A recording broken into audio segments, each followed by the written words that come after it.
Hey everyone, good morning. Good morning, sir. Good morning, sir. Okay, good morning. So is the previous class still going on? Okay. Some students might be asking doubts. Mm-hmm.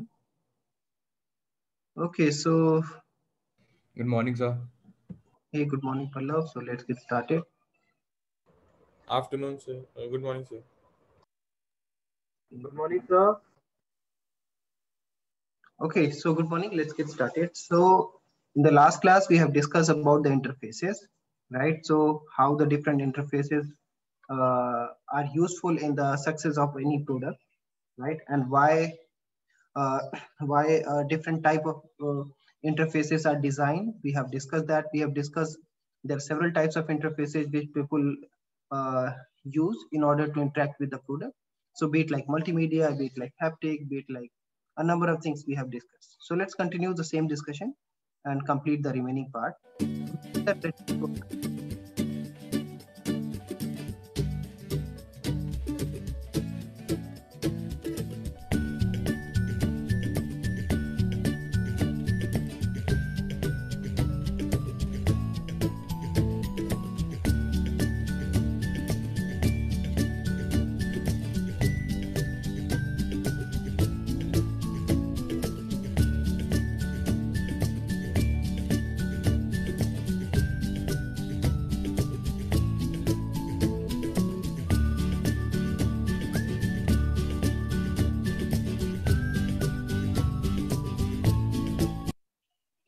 So what kind of interface was there?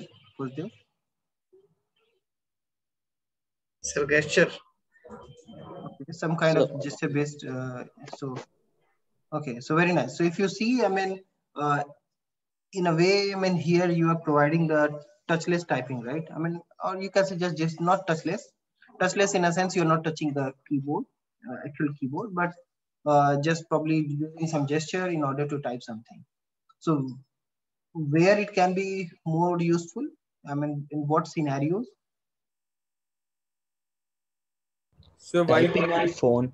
while People often find it quite hard to type on phone. Right. So in a way you can think of, because even, I mean, so right now you talk because the screen size is very small, right? So in a way you can think of, we are also talking about mobile interface, right? Because usually the mobiles are very small in size, and in a sense, I mean, the different people have different finger size. I mean, for kids it may be small, for probably the older people it may be thick or so. So it may not be probably the fit to everyone. But in a way, I mean, if you look at the keyboards, so keyboard are quite spacious and you can probably type anything and so. So in a way, I hope you can see in case of mobile interfaces, there are some additional thing we have to take care of. So today we'll start with mobile interface. So it's a basically, yeah, so handheld device intended to use while on the move. So for example, you cannot carry your whole laptop or probably the desktop everywhere. So in that case, if you just, like for example, if you're in a cafe, as in the previous video, you simply put your phone and start typing, and your mobile should be able to interpret whatever the gesture or whatever the hand movement you are making to understand what you want to type. So I hope, I mean, we are already started working in this direction. In the couple of year or so, we can make a very significant progress in this direction. And you guys are basically at the right time where you can also contribute in this area, in this direction. Specifically, I mean, there are a number of AI students as well. Hopefully, you will contribute something very interesting at the intersection of SCI and the AI. Okay, so for example, in case of phone, fitness trackers, smartwatches, as we have just mentioned, right? So in everyday life and working life, you see and probably interact with these kind of devices, which are very small. So it's not that feasible to probably interact with them. So we need to find the optimal way. We need to find a better way so that we can ask the required details. We can probably give an input the required details in appropriate manner. So including those so even, I mean, you can see even not only the mobile phone, but also the tablets are kind of used in mobile settings. So for example, it can be used in a car, you might have seen. So that helping you in navigation. It could be used by the market professionals and even in the flight attendant, and so you might have seen. So in a way, you're providing mobile interface. So starting from mobile or even probably from the smartwatches, and later on probably to the tablet and so. So it can basically help you in probably the just using probably some scanning some QR codes. So with the just smartphone, you can use this. So can you tell me what are the applications of such QR code? Where do you need these QR codes scanning? Sir, whenever like we need to make transactions, or like whenever we don't have the proper space to give certain information, we can always use a QR code in order to redirect the person to that web page where we have stored that information, so that they have the choice of whether or not they want to know about it or not. Exactly. So because one possibility, if you are doing some transaction, right, either you put numbers manually, right, on which number you want to do Paytm, or if we go to some shop and shopkeeper wants us to visit their website, then we can use QR, because writing the link on that page would be very tedious for the user to copy it, or exactly, telling what to search on Google will also be so time taking. So exactly the QR straight forward that lead to basically a lot of, you can say, the error as well. So for example, while typing the mobile number or probably the URL, you may probably misspell it, right? And in that case, it will be an issue. So in order to probably minimize all those inconvenience and probably make it more accurate, just take a picture, because just taking a picture is very simplest thing you can. And sir, even in the WhatsApp web, we have to scan the QR, then it redirects us to the WhatsApp web page. Right. So yeah, so be it like WhatsApp, be it like so even these days, I mean, even in many conferences, right? So earlier, what happened? People used to share their visiting card, right? But often happens like once you take the visiting card, probably you put in the box and forget it, right? And it's probably not that much handy. What is the better thing you can do? Can you probably use some smartphone or probably QR based application in order to exchange probably the QR codes instead of just changing the exchanging the visiting card? Do you think that will be a more efficient way of exchanging cards? Yes, but it can also be beneficial, as sometimes some things get updated in a visiting card, which might not get reflected on that printed visiting card. So giving a QR will help us in these things also. Sir, it is better if we use NFC sensor rather than the QR code, because you have to tap the phone on the NFC card and it will read all the information. It will very handy, because there is no need of a camera to scan the QR code. Right. So yeah, so very rightly mentioned. I mean, there could be a lot of many other aspects where it can be used. So be it like not only just updating information, but also since it is now in digital format, right? So if it is in digital format, you can do a lot of analysis. So be it like generating, be it like filtering, be it like, for example, you want to filter based on say area, you want to filter based on the location, you can filter number of this, right? And so in a way, I mean, you can build. So right now, I mean, suppose it has been used in say conferences now.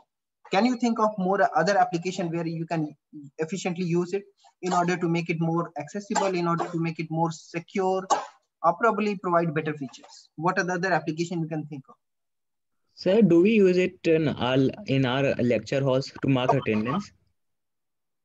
I'm not sure. I believe there is. I mean, you need to basically they do the biometric attendance. The fingerprint one. So actually, when definitely we you go to can shop, think of how they're using QR code can use.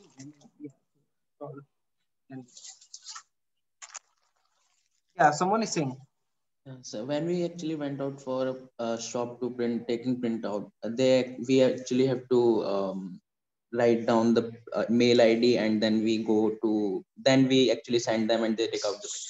So we actually can use QR code. Actually, Google Mail doesn't have the QR code option, so they should have that, so that we could actually just scan that and we go on for the mail. Right. So probably you can think of in the near future, I mean, every human is just like a QR code, right? I mean, suppose you have to build some novel, very different application, right? So can you basically, so right now, how you store information about a user by name, right? Or probably by something, by face. So can you embed all those information in terms of QR code? I mean, I'm just throwing an idea. I mean, I want to know if you have to build something like that, will that be useful? Will that be better? Will that be easier? Actually, your voice was lagging. Can you just repeat, please? No, Rajesh. Sorry, can you hear me? Yes, sir. We Yes, can sir. actually. So yeah, so those who heard, I mean, probably can respond. So I just asked, yeah. So how about, I mean, can you just scan a person using such QR code and probably find out which the person is from your database? So actually, Sir, for we the could face, go on. Yeah, It's okay, Jatin, go ahead. Jatin, go ahead. Yes, sir. So actually, the identification for a face could be the face coordinate actually, because face coordinate we actually going to define very precise face coordinate where the depth is, what the depth and what the actually face actually have different configuration in them, and so for them we actually have to define proper what in what manner, in what proximity the coordinate can change and what the line can change. So the face coordinate be the best way to define the identity for face rather than a QR code. Yeah, I agree with you. I mean, again, so QR code is not only the solution, and it may not probably work in all cases. Sir, we could also like if you have ever traveled by air, you would know it's very hectic to carry the boarding pass and Right. passport, and also we could just carry like around 2 or 3 QR codes, and that's it. In Like fact, no people need do, right? I mean, if you see, I mean, that will also help you in saving papers, right? So these days, I mean, we also want to save paper. I mean, we want to make a lot of things as much digital. So even, I mean, if you see, I mean, they just scan the QR code of your boarding pass, the e-ticket that you have, and they allow you to go. In fact, that can be done in many, that can be basically implemented at many other places where you have, right? So for example, even at many shopping places, I mean, yeah, some barcode is there, but not for all. I mean, can you think it probably in all aspect you can improve on?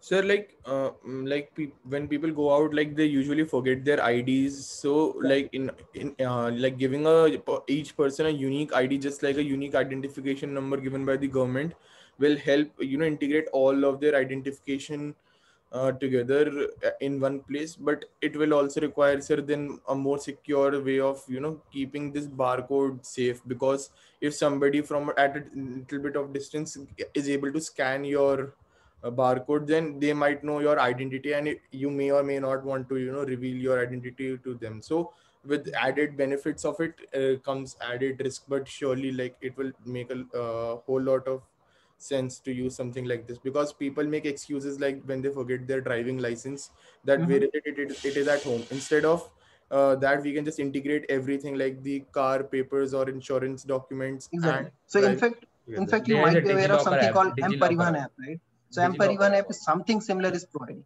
So that's what I said, right? So we need to think of how we can basically simplify all other application, all other the problems that we see around. And of course, for example, the Metro card, right? I mean, right now, I mean, you need to carry Metro card, but is it really required? Can you use your some smartphone that basically help you with that? Yes, sir. Actually, nowadays there is a feature in Delhi Metro's app also for logging in and through the code. But that uses, I think, NFC technology. So I think we still need to tap on that Airport Express. I've seen like still need to tap on that counter using our phone.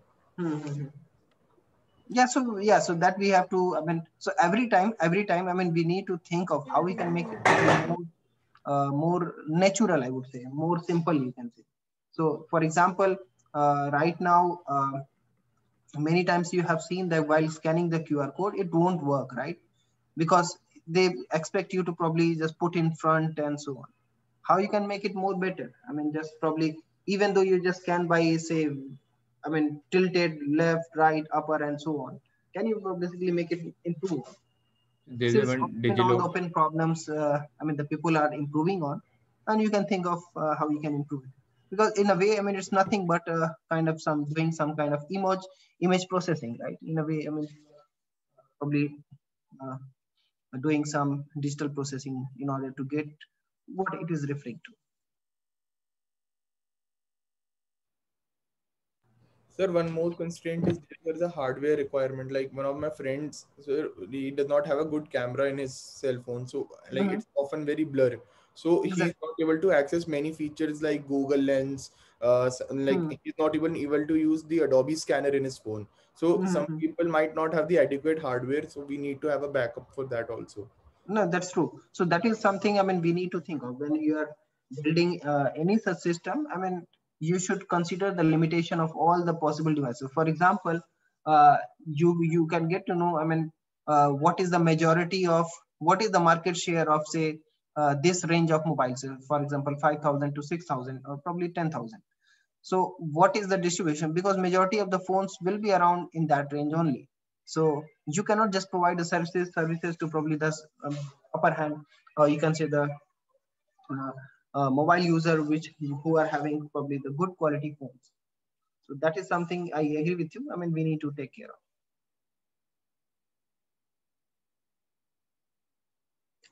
So mobile interfaces can be cumbersome, as we have discussed. Like it may be due to the fat fingers. It could be probably it is small size key. I mean, which you cannot probably read it very clearly.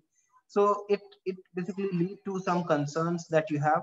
Like space need to be big enough for all fingers to press. If too small, then probably you may end up pressing some wrong key. So how big or how small the key should be?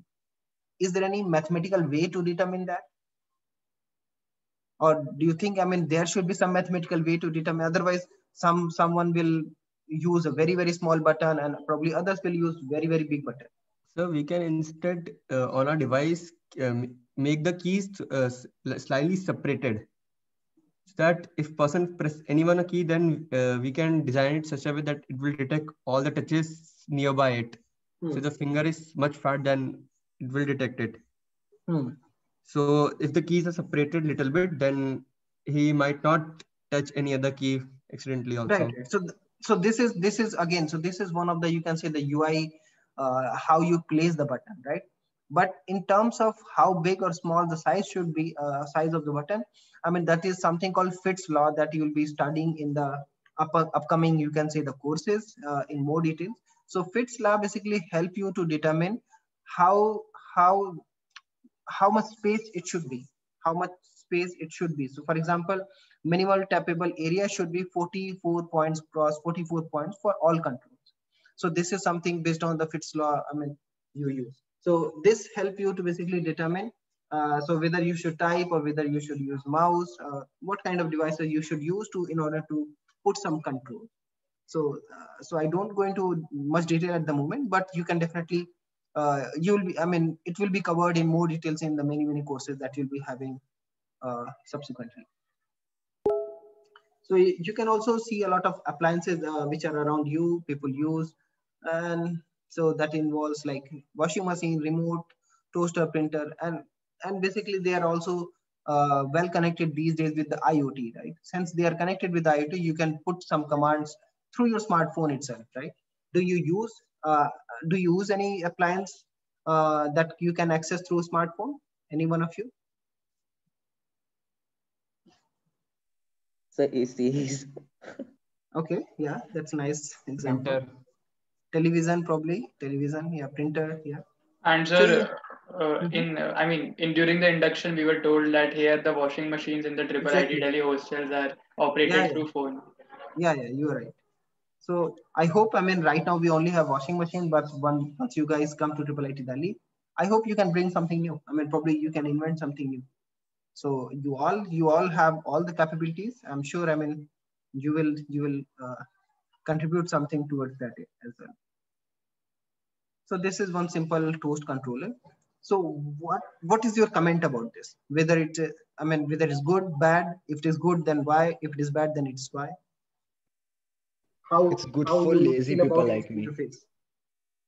It's good for when you're lazing in the morning. You don't want to get out of bed. How do you think about its control? Are they easy, tough?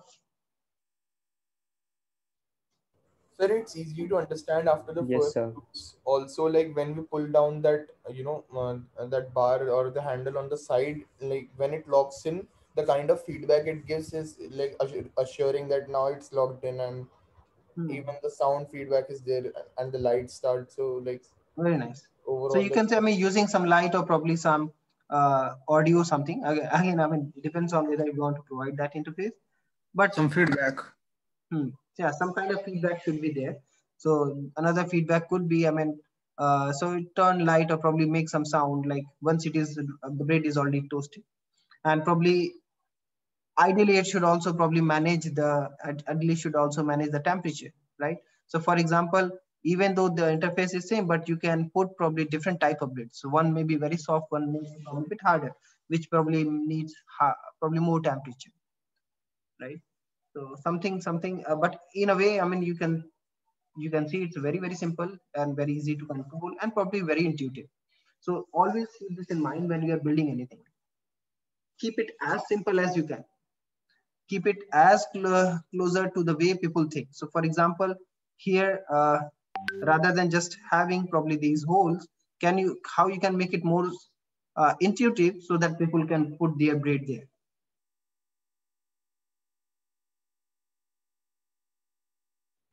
Maybe we can use a flap system, like it opens on the side, we put the bread on the flap and the flap closes after that.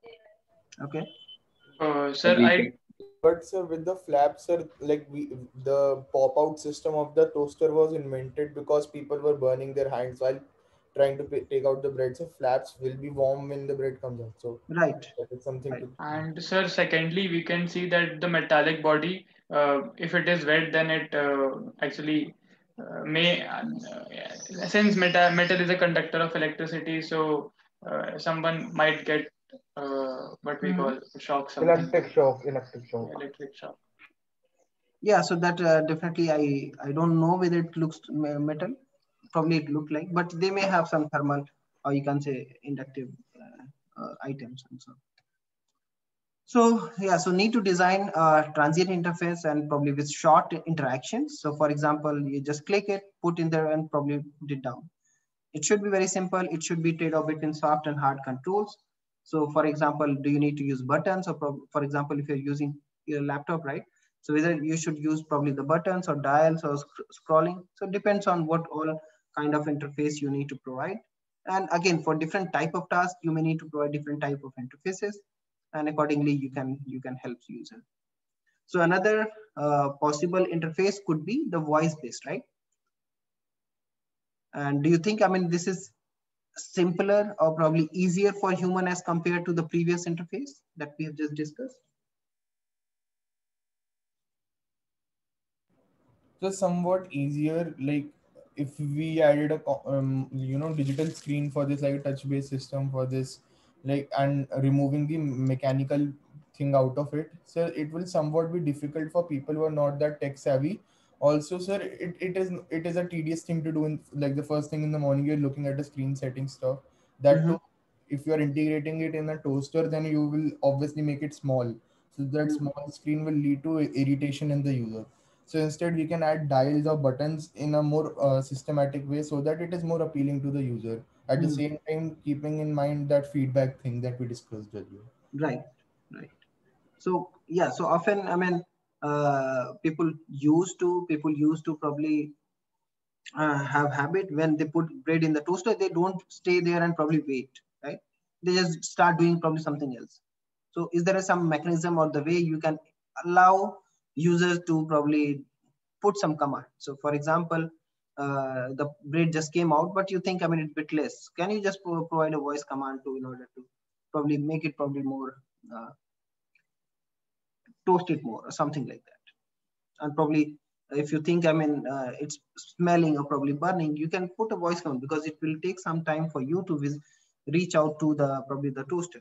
So stop it, something like it. So for example, who can provide all these services at the moment? So for example, Alexa is very good. Alexa, yes. Right? Yeah. So how the speech interface came of ages. So you need to probably recognize the speech the way you do. So what are the limitations could be of speech-based interface? If you recall some of the conversation we had before. Different accent. Like we are tend to accent could be one of the major issues, right? Sir, so, proper language. Even the language could be very overcome actually. Because Alexa may not understand probably all the pronunciation. Pronunciation, accent is, yeah, so very much agree with you. When morning people are often very weary, so like they might not say the way they said things while setting up Alexa. So like there is one factor, like if they're standing at a distance, then their voice will not be the same for it. So yeah, exactly, I agree with you. So in a way, I mean, another thing you can think of, so often two human whether suppose for example you are speaking to some receptionist, right? So you don't probably there are many people who don't let probably the receptionist to complete everything. So he's providing the information, in the meanwhile probably you barge in and say, okay, how about this, how about that, and so on, right? So it's in the human nature, and the people often interrupt each other in the conversation. So do you think, I mean, whether this is very much feasible with a system like Alexa? So actually, when we are in a party or something else, we actually consider our example.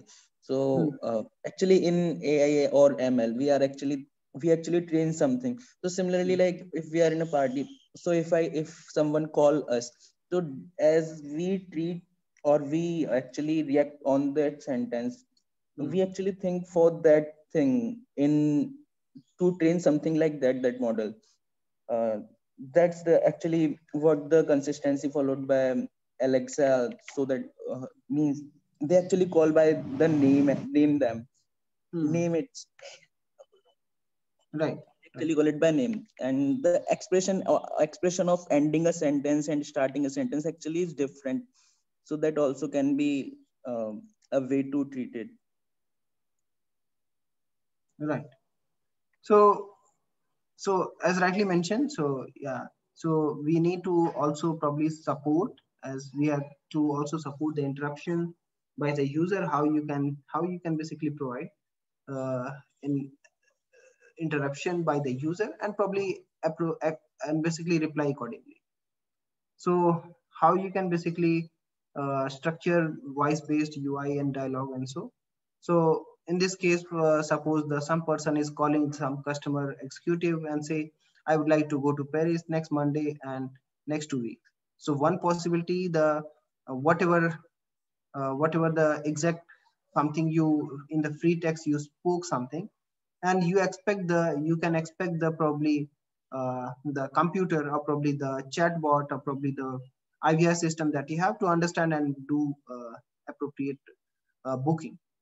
But do you think, I mean, sense just like a human, right? I mean, as a human, when you say this, so a receptionist or probably the travel agent ask or probably confirm you, right? So you mean Monday, you mean probably this date or something, right? So something similar, I mean, we need to provide in our interfaces, voice-based interfaces, by getting some prompt and probably confirm it. So for example, sorry, didn't get that all.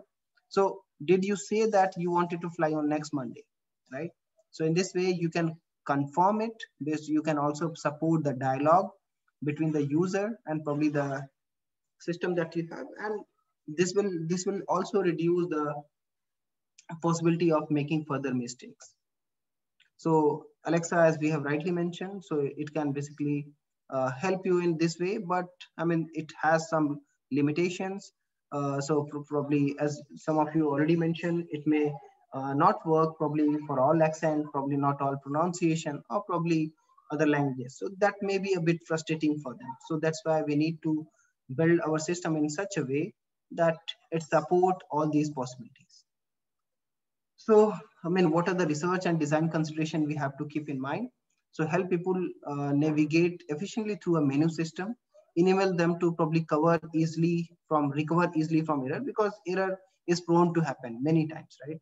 And it's especially when do you think, I mean, the error will be less when you are providing an interface? What do you think? I mean, when the chances of error coming is more as compared to other possibility? So when there are too many steps. Exactly. When there are too many steps, and probably you expect user to provide an input which is not, you can say, which is basically some very matching, restricted, right? So for example, if you expect user to write something, your complaint or feedback or something, instead of, you can provide n number of option and you want them to select, right? Because if the people want to write, they can write n number of ways, and it's very difficult for computer to process and understand, right? So in a way, menu-based systems are proposed, and probably, and as we have mentioned, it might be some error happened. So what could be? So just restore the previous step, right? For example, as Bhagesh mentioned, so there may be suppose n number of steps. It is very frustrating that you start all over again, right? Wouldn't that be easier, or probably the suitable that, I mean, suppose there are n number of steps and probably you already completed n-1 steps. You don't need to start again all over, and probably just resume from where you have just left off, or probably where you have just got some error, right? So again, so there could be a number of type of voice actor. It could be male, female, neutral, or dialect. So it also depends on what kind of interface do you want to provide. So for example, some people prefer probably the male voice, or probably some people female voice, and probably some people use their accent. So for example, someone from US, then probably they may prefer US accent, and so on. So another interface could be, and the way you can provide input is the pen-based devices. So that will enable people to probably write, draw, select, and move objects. So can you tell me one pen-based device which are very popularly used these days? Anyone? Stylus. Wacom tablet. Wacom, right? Yeah, very nice.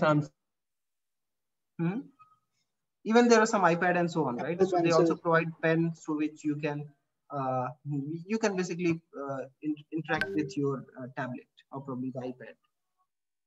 So Wacom is again one of the very popular example, and which is very, very useful in probably especially in the drawing, especially in the online scenarios that we are having when you want to discuss with your classmate, or probably something that help you in providing a better communication with them.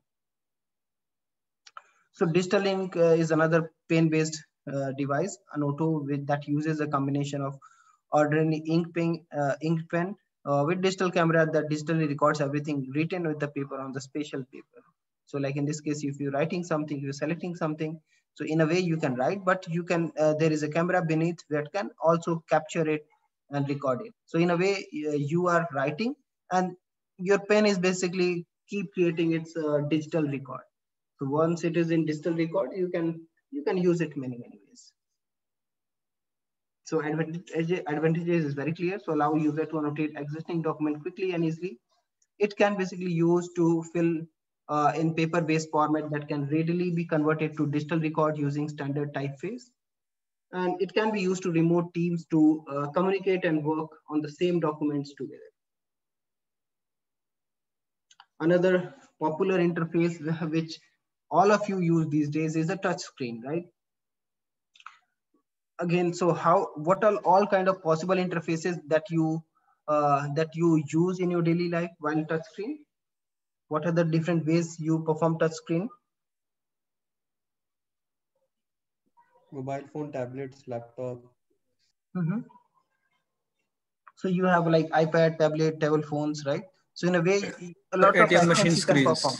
So it could be touch, it could be flicking, dwelling, dragging, stretching, zooming, zooming out, and so on, right? So all these provide different actions on your device that you have. So accordingly, so for example, if you have to click something, then probably you can just do tapping or probably pushing, right? And if you have to scroll up or down, then probably you swipe it, right? And accordingly you can provide the respective answer which user is asking. So this is kind of one of the multi-touch surface touch interface. So what do you think? I mean, where this multi-touch interface would be very much useful? In what all application? In gaming. In gaming, very nice. What else? So a digital DJ. Digital DJ, okay, nice, nice. So how you can make it digital DJ? Just curious. So for example, using the press, definitely you can play the different sound or tones, as well as you can flash the different lights, right? Yes, sir. Yeah, very nice. I mean, you can think of. I mean, why not? What else? Some out of the box. Fingerprint sensors of the whole hand. Okay. So like for playing some string instruments. Sir, like new technology like a phone having the finger sensor in front of the display, AMOLED display. Sir, when we zoom in or zoom out, we use two fingers. Right. Yeah, we do. Sir, like using this, we can add many more gesture-based features. Like people nowadays are expecting these kind of features in trackpads also. Multi gestures will enable users to develop shortcuts for their frequent applications, stuff like that. Right. So in a way, you can think of you are enabling user not only probably just touch, but probably you can also think of other sensor information that you have. So for example, you are moving, right? So can we consider your movement and probably the way you are walking into the consideration in order to, because when you walk, probably you'll see the screen is not stabilized because you are moving, right? Can you basically make it stabilize as well? Can you basically somehow show in such a way in a kind of reverse direction or something in order to make it more stable, right? Can you do something on that? So in a way, I mean, you can think of there are many could be research and design consideration here as well in order to make it faster, like faster to scroll down wheels, probably carousel bars, in what are the thumbnails, and so you can think of. So gestures need to be learned probably for multi-touch. So again, so multi-touch may be useful for the user. Probably you can provide many features, but that may lead some complexity on the system side, right? Because they may not able to deal with in all possible ways, because the people can use it. So for example, right now, your system allow to touch using two fingers and then perform appropriate action. But what will happen if you use three fingers on your mobile to touch the screen and perform any action? What will happen? So for example, what if you touch with four fingers? What will happen? So 3 finger पे screenshot होता है. अच्छा ऐसा ये तो मुझे पता नहीं. Let me try. Okay, let me try. So different phones have different configuration. Yeah, okay. Yeah, that could be right. And even I mean these settings you can. So these days, since it's a bit configurable as well. So different people can make this configurable, like what to do if there is a 3 fingers touch, if 4, and so on, right? So ideally, I mean your system, because the touching with 1 or 2 fingers are most popular, right? But after that, it may not be that much popular. So you can allow user to configure that. So for example, if I touch with 3 fingers, then probably take a screenshot. If I take a 4, then probably just create a DJ or virtual DJ, or probably play some sound and so on. Yeah, so how you design and define. So the next interface is the gesture-based system. So in the beginning itself, we have seen one such example. So involving involving moving arms, hands to communicate, use some camera for the recognition sensors, and you need to perform some computer vision technique in order to understand what the people's just has typed, or probably what action the person has performed. So like recognize people's arm and hand gesture in a room. It could be just a need to be presented sequentially to perform. So for example, the first video that we have shot today is about typing, right? So when you are doing sequential gesture, right?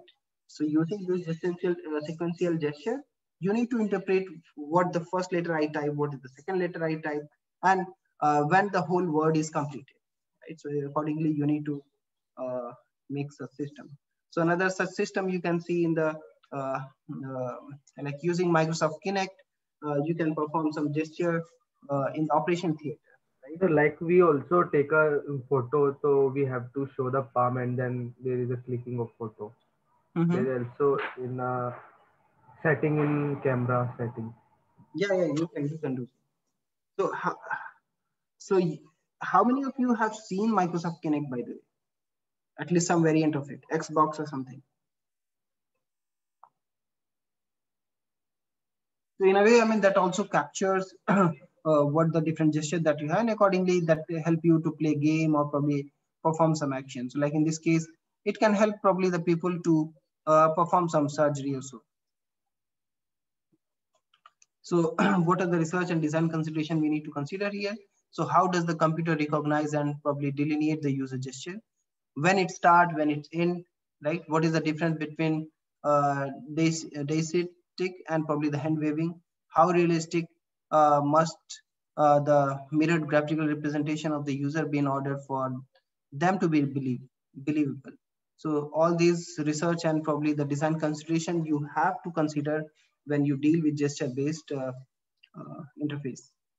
So another popular interface is the haptic-based interface. If you recall, in the beginning, we have also shown one example, a haptic-based game for the visually impaired people. So based on the haptic, they can play a catcher game and probably they can play singles or probably the team game and so. So some of your peers have made this Mank, I guess, have also presented this to you. So can you basically think of more in order to provide tactile-based feedback or probably the input in order to perform something? So it could be used in gaming. It could be used in navigation, right? Do you think it can be how it can be used in navigation for the blind people?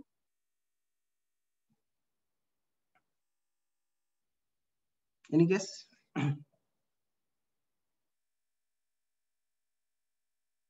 So since sir, we'll like 6_8 group will be presenting this in the next class.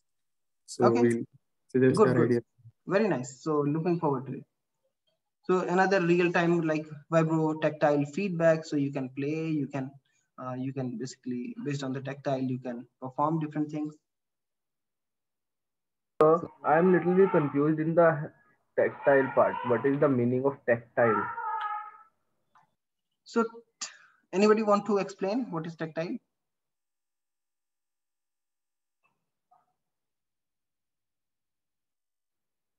Tactile so is something can be touched, right? Exactly.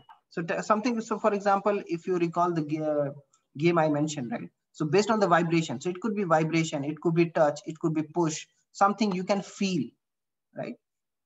Something you can probably feel through your body, your skin, or probably your hand and so. So like when we receive a call, so when we swipe up the call and there is a feedback like a vibration, so that's a tactile. Yeah, that is one of the ways of tactile. Okay. Sir, what is ultra haptics? Sir, ultra haptics. Can you explain? Ultra haptics, ultra haptics, you can say it's a variant of haptics where you can consider ultrasound. For example, you do MRI, right? You do X-ray, right? So I believe that is basically make a kind of illusion of 3D shape and so. So ultra haptic is like based on that, it provide you some illusion of touch in midair or using. So it can be a shock wave, like when we burn cracker, there is a shock wave that we filter towards us. Right. Okay. So similarly, I mean, we have given the example of vibrotactile. So based on the vibration, you can take an action and probably play the piano or whatever the thing. Similarly, you can think of how you can make a smart, you can say the smart trouser, right? Or right trouser.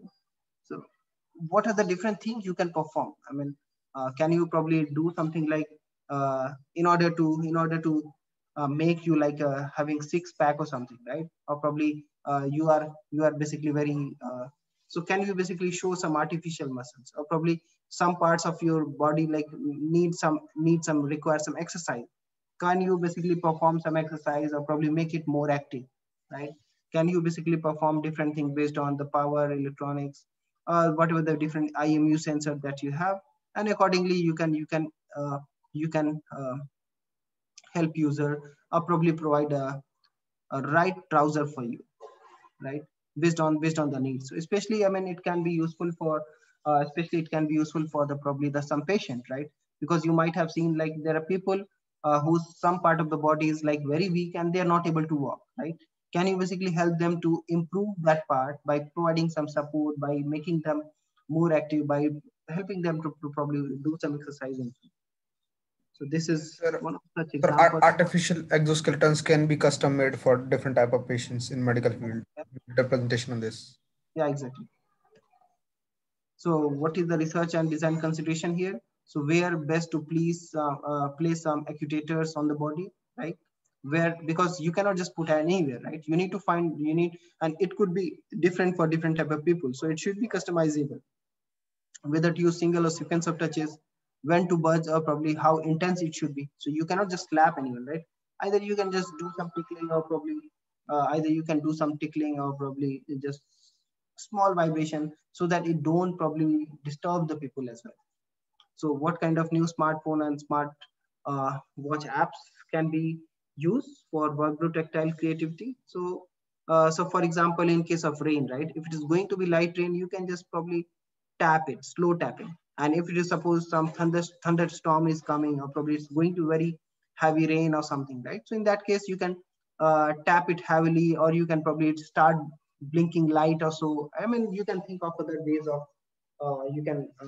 of indicating user to do so. So for example, if you have a smartwatch or probably something, right? If you're going out and the weather is not so good, so you can, and about to rain, say in an hour or so, your weather forecast is suggesting something like that. Can you indicate, okay, so bring your camera, take your camera. I mean, not camera, I mean the umbrella, right? So something like can be done in order to facilitate user in carrying out some essential items. So another interface which is very, very popular is a multimodal interface, because as we have mentioned earlier, so only one modality or probably the only one interface may not be enough. So sometimes you need probably more. So by multiplying how information is experienced, detected using the multiple modalities, it could consider touch, sight, sound, speech, and so on, right? So it can be basically combined with multi-sensor input to enable other aspects of the human body to be tracked. So it can utilize the eye gaze, probably the facial expression, lip movement, and probably other things you can think of. So this is one such example. So you are basically tracking a person's movement. You are basically using a Kinect camera. You can consider the multimodal input. It could be the RGA camera for facial recognition, gesture, depth camera for movement tracking, and the microphone for the voice recognition. In a way, you can consider all those modalities together in order to very accurately understand what the person is doing, what action need to be taken, and so on. This basically help you to perform much harder calibration, because if there are more than one modality into the consideration, you need to find some ways to communicate or probably balance them out. Not balance, I would say it's more find some way to connect them in a better way, so that you can determine a knowledge out of it, a collective knowledge out of it, and so on. So like we also need to consider what is gained from by combining different input and output. So for example, if combining all the modalities, because this is also adding the complexity, if combining and probably adding all those complexity, if you are not getting much benefit, so in terms of it is not providing much feature, but probably just adding many additional steps, and probably that lead to basically not getting the actual expectation of the user, right? In that case, it may not be that useful. So we need to carefully think of, are you really gaining from combining different inputs and output? If so, then what is that? And accordingly, you can take a decision what all input you need to consider, in order to provide some expected output. Is talking and gesturing as a human do with others. So it is, since it's one of the natural way of interacting with humans. So ideally, if the computer can also provide, you will be very happy to have such system. Shareable interface, it's mainly usable when you are working in a group or collaborating with the people, right? So designed for more than one person to use. So can you tell me one of such example of shareable interface?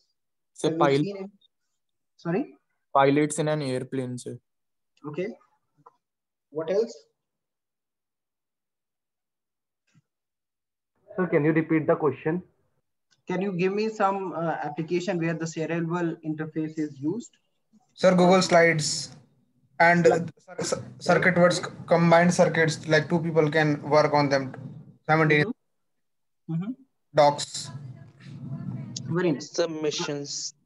So nowadays even doctors are missions. using the operation theater interface, like many people use it at the same time. So that could be a hospital, it could be, I mean, the game, it could be probably you're building something, right? Sir, sir, there is a software known as AnyDesk. Yeah, AnyDesk is there, yeah. That uses shared interface. So that more than one people can use it, right? Yes, sir. So the benefits are very intuitive, right? So it provides a large interaction space that can be support flexible group working. It can point to and probably touch information being displayed so that it can support, it can be used by the multiple users. It can basically support more equitable participation compared to groups using a single PC, and that is the aim of shareable interface. Sir, when you are saying shared interface, does that mean that we need to have, each person should have a control on that interface, or just that person can view that interface? Because even this screen is being shared by over 100 people. When I say the shareable, again, so shareable interface could be in different ways, right? So if you see here, I mean, even one possibility could be the Zoom allow you to annotate while this, right? So in a way, I mean, it is not just shared, but you can also do the annotation, and collaboratively you can indicate, okay, so this part is not clear, this part is not clear. Probably this is the best thing I've seen, right? So the annotation part is not considered in this shareable thing, no? Annotation part will be considered, right? Because shareable interface, I mean, in a way, I mean, it is shared by more than one people, and you can also perform actions. So anybody can share screen also, sir, on Zoom. Yeah. So like in this case, you can see, right? So in a way, probably the teacher is teaching something, and the same thing can be also probably the person can see in the laptop, right? And accordingly, they can ask question directly by marking this part and so. So it could be some smart board or something you can think of, or it could be like tabletop interface that is you can see here. So other interface could be the tangible interface. So where basically you have some physical objects, for example, bricks, are coupled with the digital interfaces. So can you give me such example of such interface?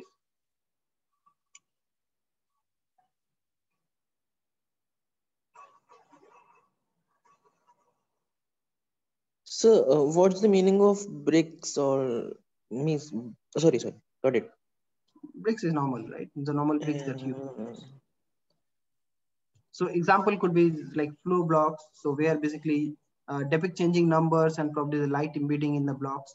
Varying depends on how they are connected to each other. So for example, building some blocks. So that basically help you to build some tangible. So the disco floor. Right. So Magic Cube is one of the possible example. So connect physical electronic components and sensors to make digital events. For example, change the color. So you have some, so for example, Magic Cube. So you are playing with this cube, probably making something. So if something happens correctly, you can basically do some code or probably the learning and so. So in this way, I mean, it can be very, very useful for the people who are have some difficulty in learning, right? So using this, you can interact. You can probably provide more interactive system, build a more interactive system so that they can learn, and the system will be learnable, usable, and so on. So the benefit is, so it allows more than one person to explore the interface together. Objects can be placed on top of each other, beside each other. So people can see and understand the situation differently. So it can lead to greater insight, learning, and problem solving than the probably other kind of interfaces. So it can facilitate creativity and the reflection, as the Magic Cube example we have seen. So another example is the Voxbox. So using this, I mean, you can basically make it more playful, or probably the engaging interaction in order to gather the opinion by the people. Sir, So Magic, can we take an example of Magic Box like a DJ night, and there is a box which is having the changing of colors. Sorry, could you repeat? Magic box in previous that changing of color. So can we take an example of the Magic box like on a DJ night? Lost you again. So DJ, yeah, DJ you're referring? Yes, sir. Like in changing of colors. Yeah. I mean that you can do, right? I mean, that's the thing. So in a way, I mean, you can say you can compose better song, or probably you can compose a better DJ where probably participate people more. So another possibility could be augmented reality. So these kind of interface basically provide virtual representation are superimposed on the physical object and device. So Pokemon Go is one of the very popular example you might have aware of, so where you use smartphone and GPS to place virtual character onto objects in environment. And in this way, it can also be used in other applications like air traffic control, games, and everyday exploring. So can you tell me how it can be used in air traffic control? How the AR augmented reality can be useful there? Anyone? Augmented reality, what meaning? What we have to call augmented? So what was the question? So I'm asking, I mean, so how the augmented reality can help in the air traffic control, better air traffic control? So the objects detected by the radar can be displayed in a 3D map on the system. So in a way, I mean, you can see, I mean, the objects running on the runway correctly. So for example, it can also help you in scheduling different flights, right? So if some flight is already on the runway, you need to ask probably other to wait, right? So you can visualize, rather than just controlling. So another example could be in medicine, in air traffic control, as we mentioned. It can provide dynamic information about aircraft overlaid on a video screen showing the real planes and so on, landing, taking off, and taxi. So it's helped identify planes differently. So this is an assumption. That's not. This is an further technology, future technology.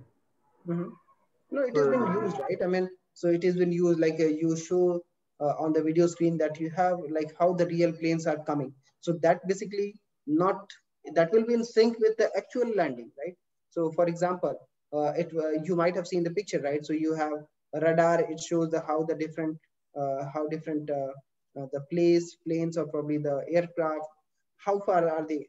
I mean, how far are they, and probably and whether they landed or not. And you can visualize this part. So it's not just assumption. Sir, another example can be filters on Snapchat where they change what is actually seen. That's also an example of augmented reality. Yeah. So Bhagis, you're saying something? Yes, sir. Sir, actually, sir, there was one football match that took place, like the world's first fully augmented reality-based football match took place a few days back, in which every player was wearing a headset of Oculus. So it was quite tedious for them to play for like 60 minutes, but it was the first of a kind, and it was 100% VR based. So that was a start. There was no physical ball or something. Since it's just start, right? And you'll see, I mean, in the coming years, probably people will make it even probably the smaller head. So that basically help them to use that wearable in more convenient way and probably play.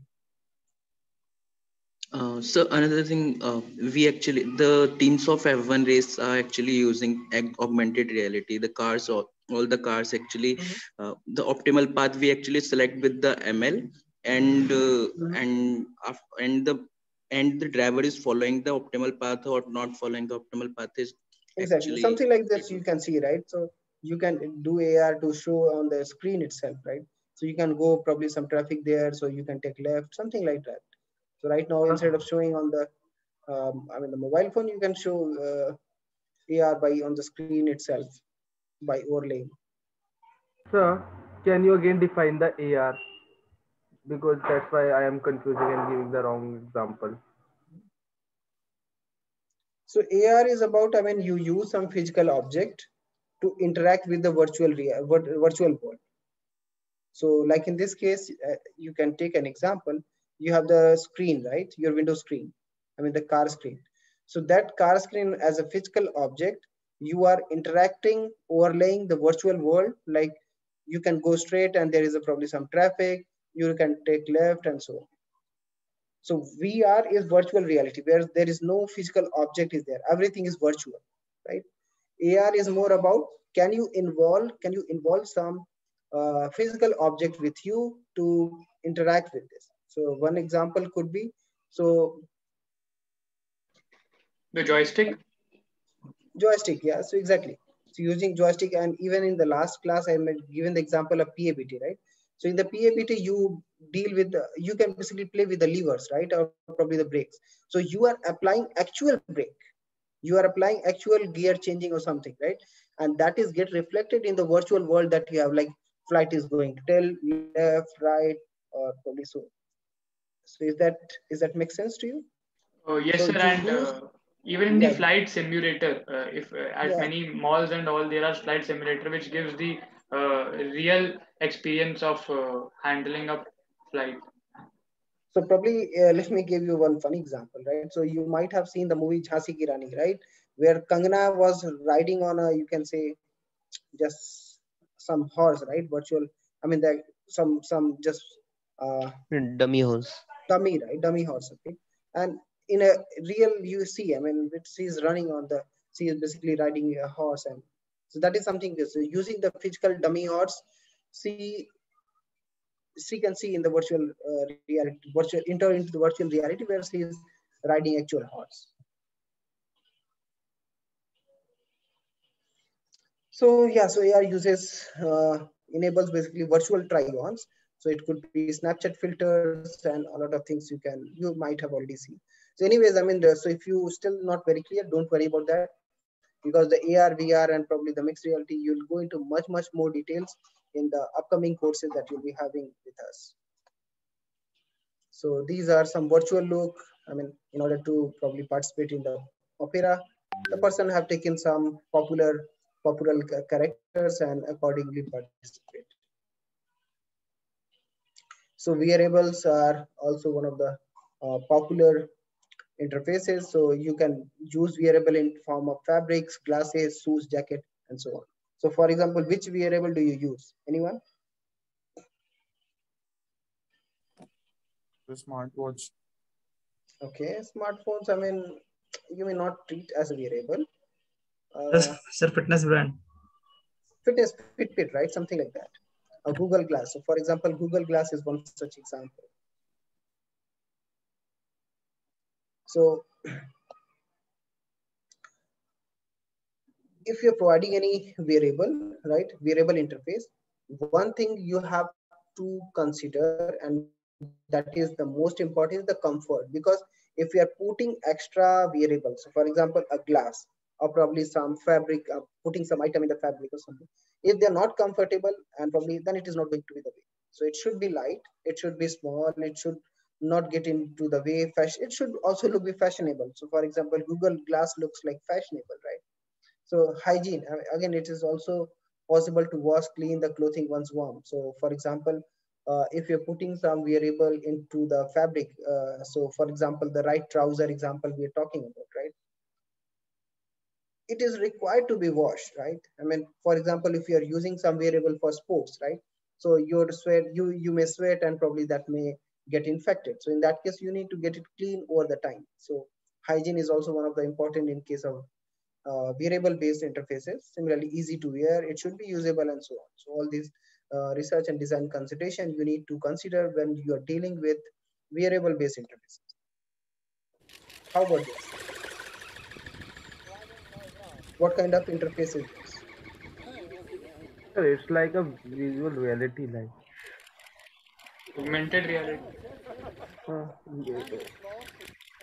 So you may have seen in this Uri, right? Uri movie. Yes, sir. So in a way, it's kind of robots, right? The people, and especially the particular one is called robots, right? Because it's a robot and the bird. So in a way, I mean, you can provide remote bird, and you may have seen some pilot where robots are delivering food packages, remotes are doing packing. A lot of things can be done, and the robot's interface should be, so when it is interacting with the human, it should be in such a way that interact with the real person, real delivery person. So for example, if your robot is coming and probably delivering food to you, so what all possible things can happen when the same thing can happen with probably same thing can happen with probably the real delivery boy. So for example, you deliver the food. So right now you have cash on delivery, right? Can you perform the cash on delivery with the robots?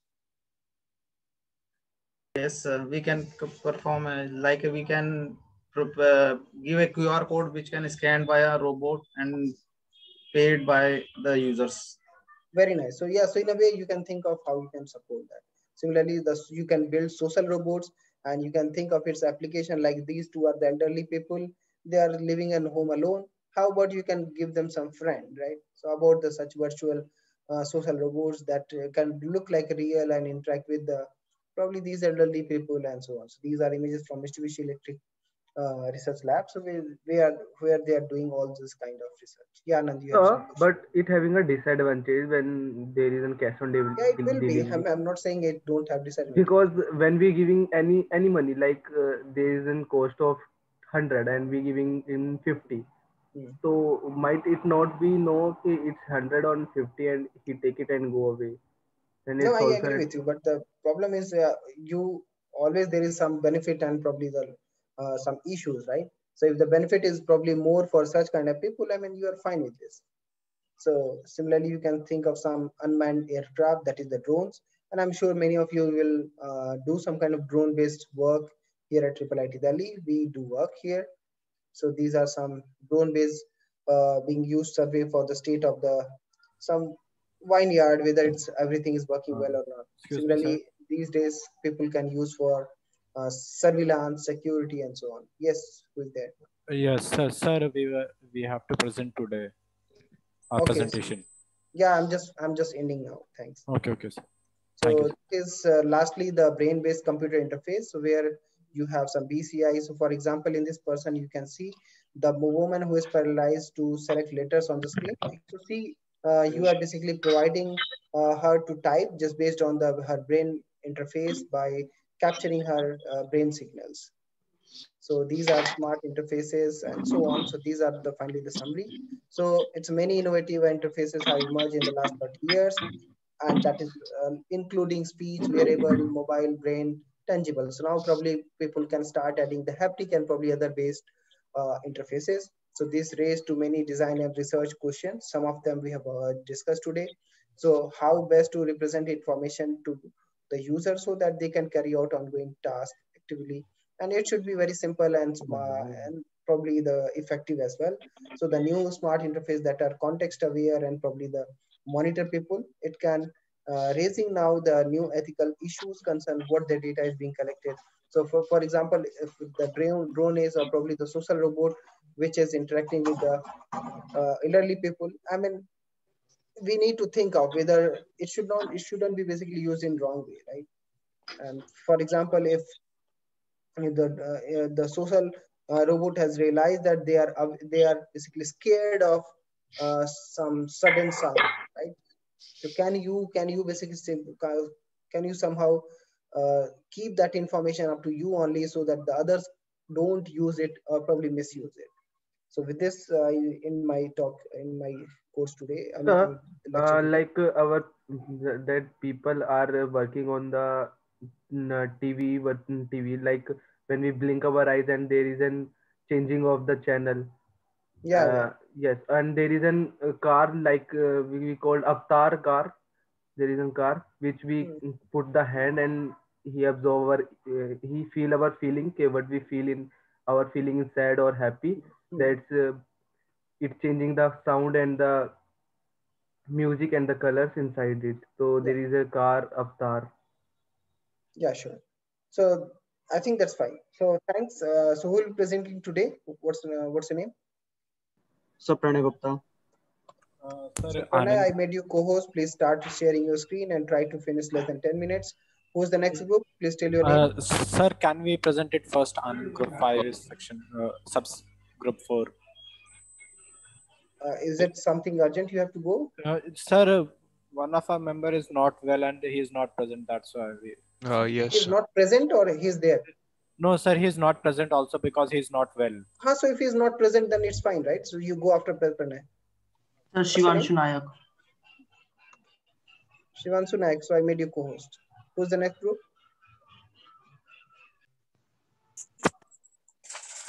Who's the third group? Sir, we are the third group, Shivanshu Nayak. Okay. I mean, so are you added just 2 co-hosts? Who's the third one? So Anand will be the second co-host. Anand. Okay, so Anand, you can go second after this. Yeah. Okay, so please get started. Thanks.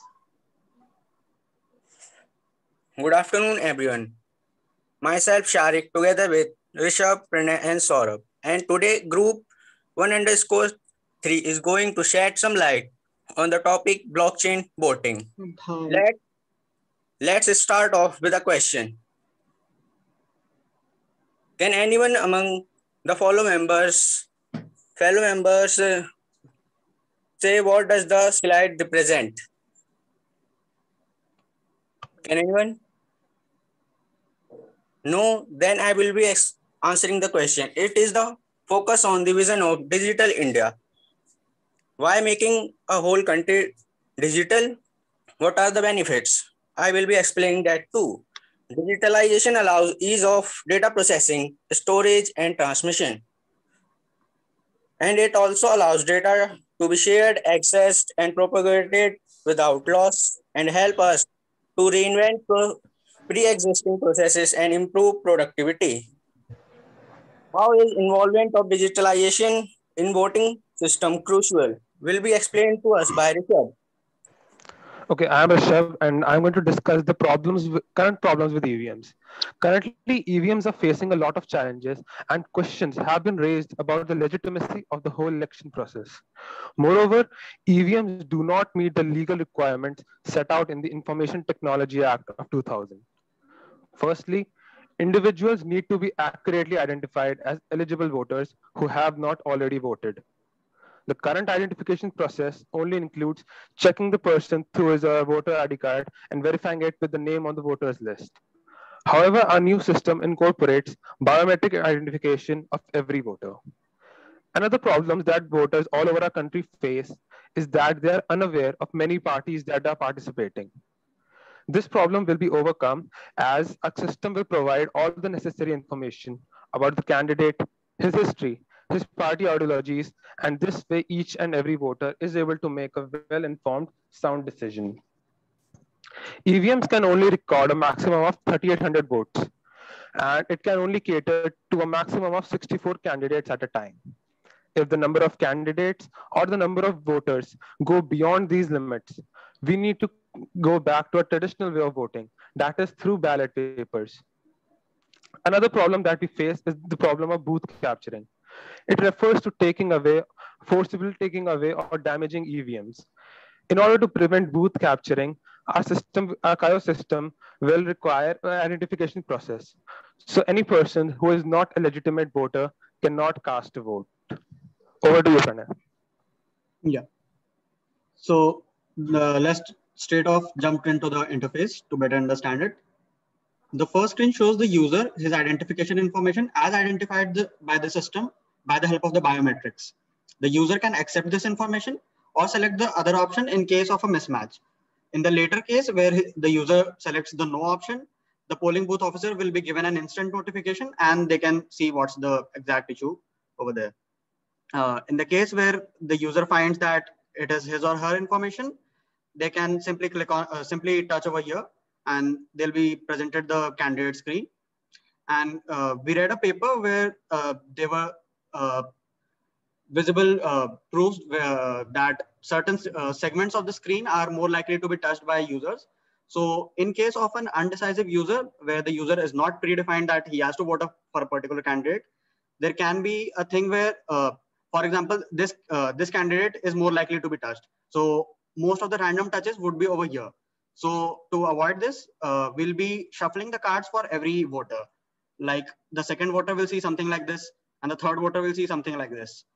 The candidates are presented in a card style fashion so that it is easier to understand and to make the system more informative.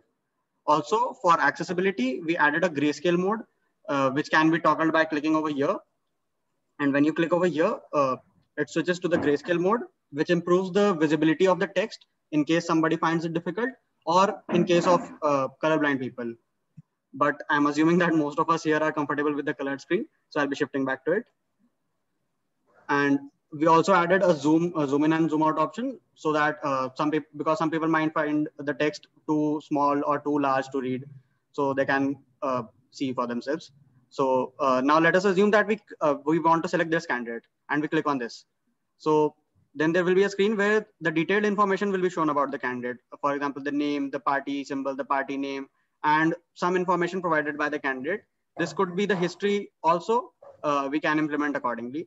And the user is asked whether he or she wants to vote for this particular candidate or not.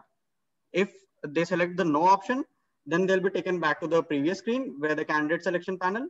And if they select yes over here, then a feedback message will appear that you have voted for this particular candidate from this particular political party. Now, Saurabh will tell about the design principles we followed. While making this software, we have counted all the design principles. Let's talk in brief. So the first one is visibility. To make the visibility efficient, we use appropriate size and color icons, fonts which is easily readable, and emphasizing the particular action to be performed on the screen. We have also counted the problem for the colorblind person. The next one is feedback. Whenever a voter gives his or her vote, a confirmation screen is shown that you have voted this particular candidate from a particular party. The third one is consistency. The top tool and the information bar is maintained uniform across the most of the screen, which shows the voters' information. The fourth one is constraint. In the beginning, the interface shows a message to user to check whether the given details belongs to the voter. If it is corrected, the user can proceed. If it is not correct, the staff will help the user. After selecting a candidate, it shows a message that he want to vote a particular candidate name from a particular party. The fifth one is affordance. This is simplistic design and practice makes the interface easy to understand. The most of the actions are self-explanatory. When the information on the screen is correct, user can go ahead with the green tick. If it is not correct, user can cancel with the red cross button. Thank you. Okay, so thanks. Any questions for the group? So just one question, sir, regarding that shuffling of the candidates after each vote. So like when you are saying that you will be shuffling it after each vote, like don't you think that it will somewhat still be unfair, because some people come to a voting booth with a set mindset, some decide on the spot, and likewise there are many other kind. So like making somebody visually more appealing a place, their positioning at that particular moment in time might affect the outcome of such events, especially when you're talking about elections that lead to a public body change. So like No, just a thought. We did not want to make it it would, if we would have been a fixed order, then it would have been partial for a particular candidate. Like suppose XYZ candidate is placed at a particular position, at the most high likely position. So most of the people, or the majority of the people who are undecisive, will select that particular candidate. But if we shuffle, then sometimes XYZ candidate will be placed over there, sometimes ABC candidate will be placed over there. So it creates some sort of a randomness again. So and the voters who already decide their votes are going to vote for the same. So I don't think that would create a problem. Okay, thanks. So next group, please share your screen, and any other questions if you have. Yes. Yeah, any more questions? No, sir. Okay, then Anand, please start. Yes, sir. Yeah, thanks. Good morning, sir. Yes. Today, I, Anand, Dhruv, Ashwin, and Aryan will present, because one of our group member Ishan is absent due to Fever. Sir, we would like to start with a quote that nobody does it better because we are the best. And if someone is having doubt, we are ready to answer their questions in the last. Now, I would like to hand over the mic to the Dhruv. Yes, well said, Anand. That was a very nice quote indeed. So I'll be giving the introduction to the idea. So our idea is to introduce a radio system within the college. Radio waves, as you all know, have been the foundation of modern communication, and despite being a relatively old technology, they still find multiple applications in today's world.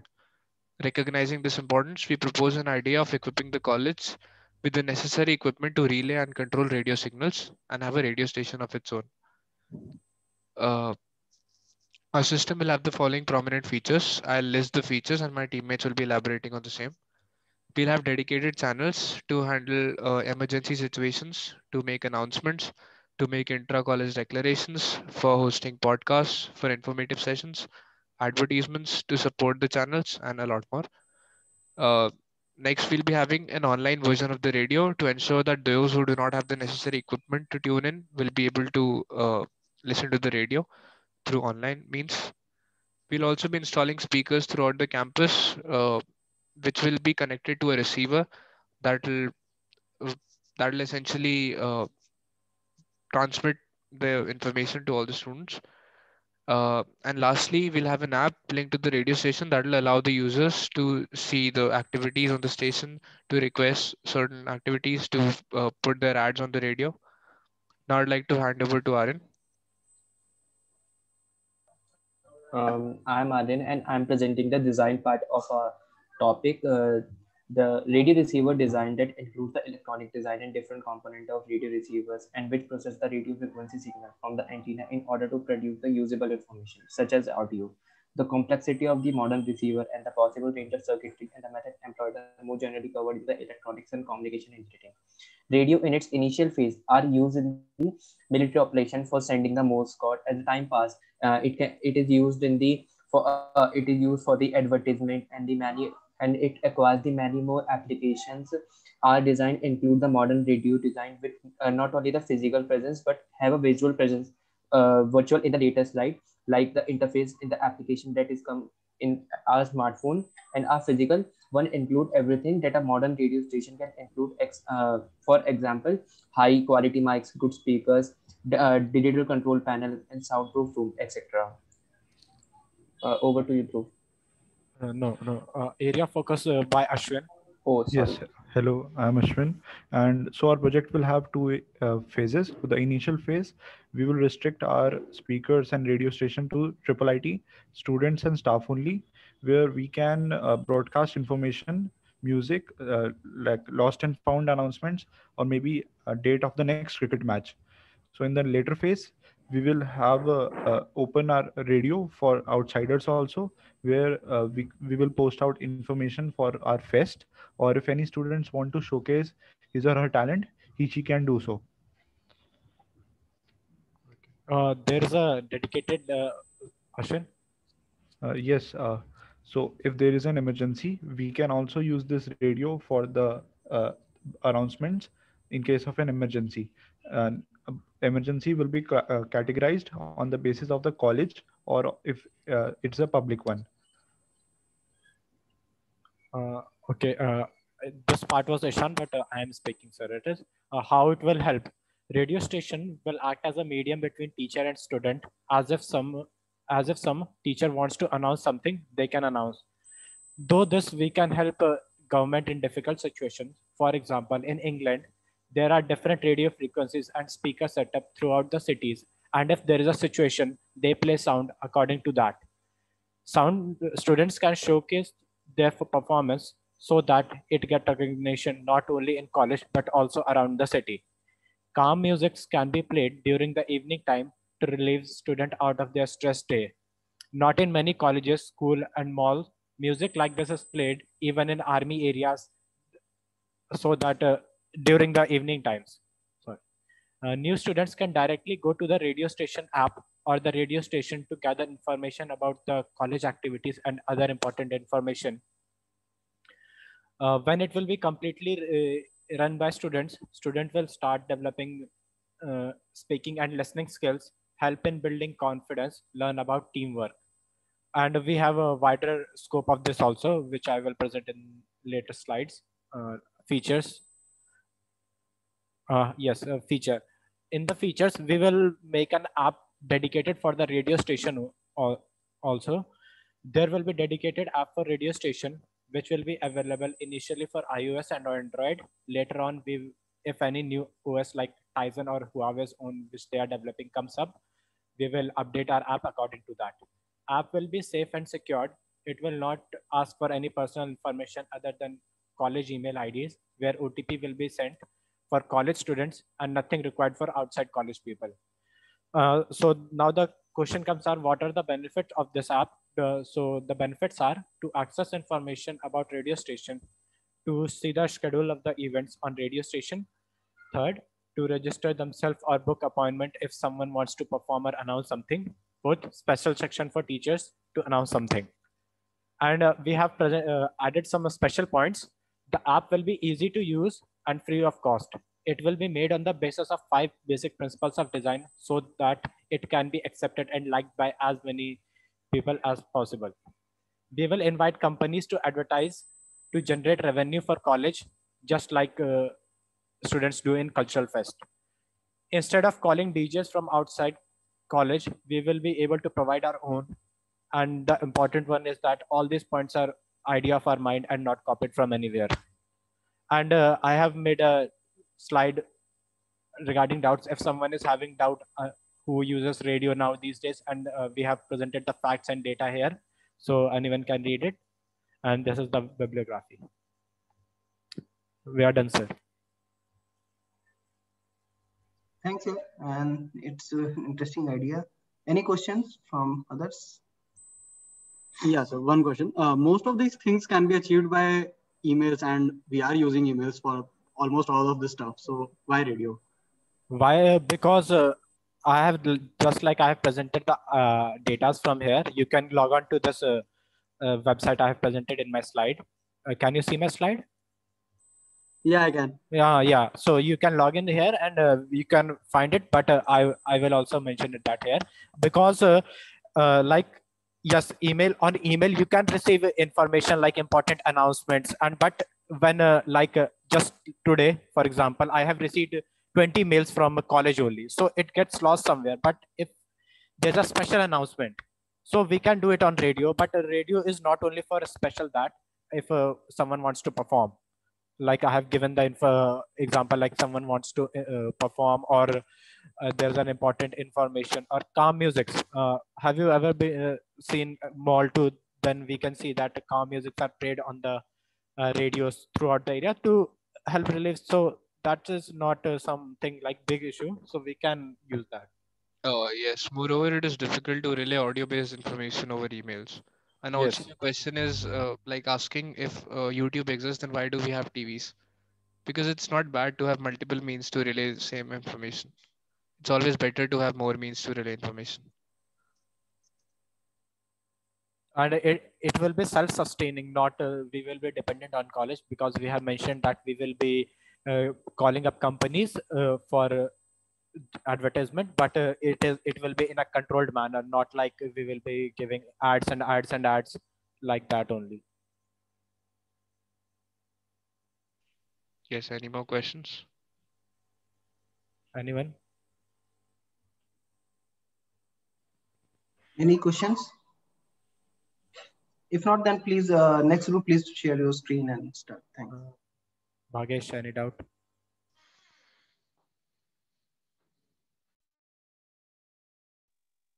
Next group, please share your screen.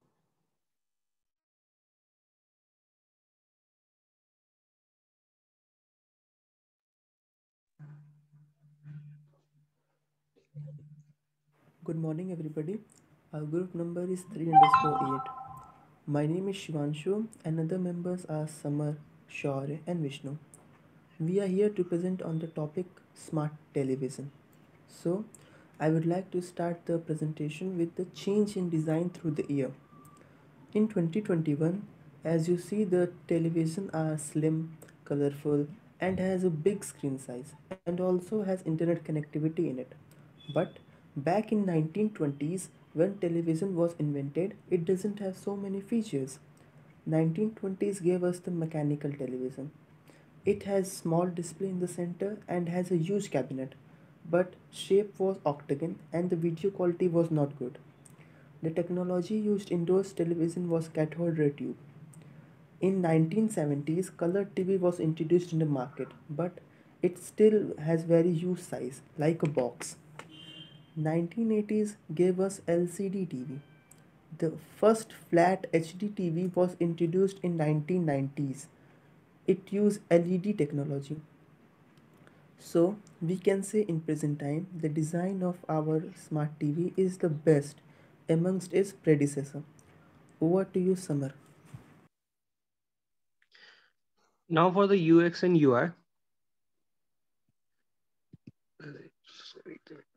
Huh. Now for the UX and UI, as you can see that, as you can see that the people uses television for mostly for watching like TV news, anime, etc. So nowadays a new technology, new technology introducing. Uh, Nowadays a new technology is introducing like Android TV where you can distribute any channel through phone as well through phone as well. Now as you can see that you can also see that the TV remotes cannot be controlled by mobile phones as well. Now for the accessibility and inclusion, for accessibility is only for those who want to watch different types of show, etc. In a very in a big screen. And for the inclusiveness, it is only designed for it is only for designed for someone who likes to watch in 4K TV, like you can say someone who wants to watch in a TV, curved TV, or and the lastly the most important part is that how much people are willing to pay, amount of money to get that thing. Now on to Shaurya. Internet is now meant for globalization, which is must have in everyday life. And now it is not restricted to small screens of mobile phones, but to large screen of smart TV too. They can be used in offices and homes for various applications. They can be used to stream web series, movies of certain OTT platforms such as Hotstar, Netflix, Amazon Prime, etc. The biggest trend in smart TV is the inclusion of voice assistants such as Alexa and Google Assistant. They can be used to control various tasks involved in our day-to-day life, such as connecting all the devices of our home, acting like a hub. For example, you can turn off your room light and do many more tasks just by sitting comfortably in your living room. We can also voice search anything we want on our smart TV, just like we do on our mobile phones. It is very easier to use as compared to those big old TV boxes. They can easily be controlled by smart TV remotes that comes with your TV and surely has lesser number of buttons. They can also be controlled by simple gestures. For example, we can change the TV show just by waving our hand in front of the screen. They can also be controlled by voice commands. They are much more efficient and faster. Companies are putting a lot of effort to make its system much more efficient and faster than before, to reduce certain glitches, building more faster and powerful chipsets for them. They are very easy to learn and even a small kid can use it with greater use. Now over to Vishnu.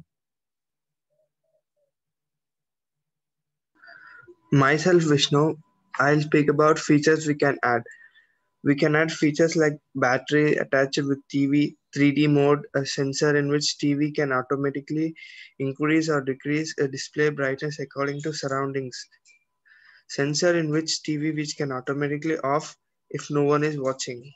We can also add the feature that stores some history or activity of user and based on the history or activity, it suggests the content to watch for the user. Thank you.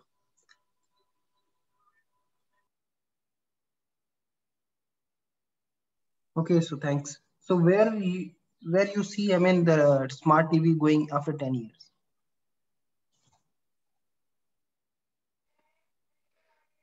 Sir, we can see the smart TV going after 10 years that we can watch even through our hand or something like that.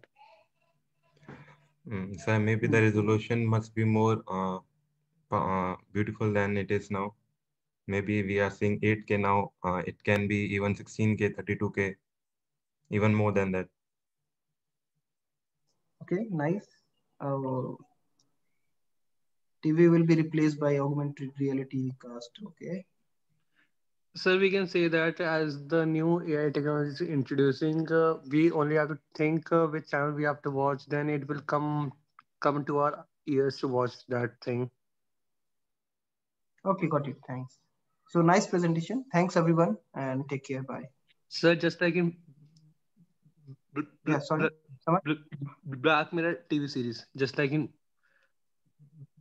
Sorry, Samar. Could you repeat? Okay, so just like in Black Mirror TV series, Black Mirror TV series, just like in Black Mirror TV series. Okay.